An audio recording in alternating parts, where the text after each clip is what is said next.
Jesus got into the boat again and went back to the other side of the lake, where a large crowd gathered around him on the shore. Then a leader of the local synagogue, whose name was Jairus, arrived. When he saw Jesus, he fell at his feet, pleading fervently with him. "My little daughter is dying. Please come and lay your hands on her. Heal her so she can live." Jesus went with him, and all the people followed, crowding around him. A woman in the crowd had suffered for 12 years with constant bleeding. She had suffered a great deal from many doctors, and over the years she had spent everything she had to pay them, but she had gotten no better. In fact, she had gotten worse. She had heard about Jesus.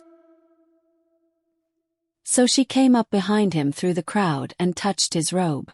For she thought to herself, "If I can just touch his robe, I will be healed." Immediately the bleeding stopped, and she could feel in her body that she had been healed of her terrible condition.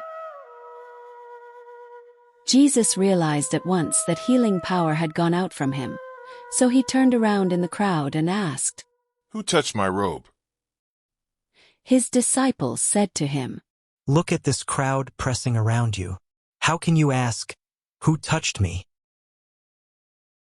But he kept on looking around to see who had done it.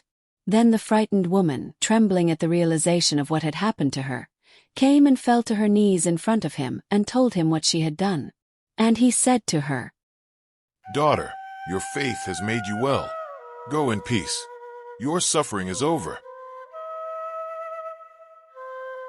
While he was still speaking to her, messengers arrived from the home of Jairus, the leader of the synagogue.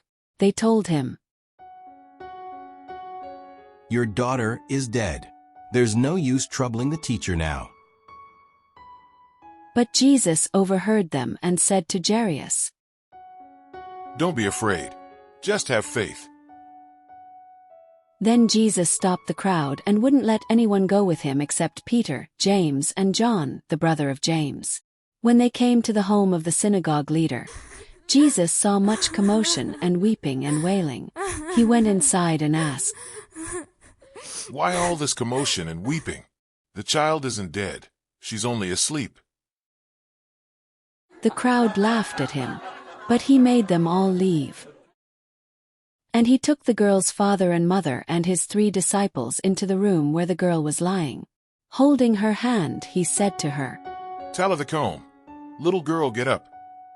And the girl, who was 12 years old, immediately stood up and walked around. They were overwhelmed and totally amazed.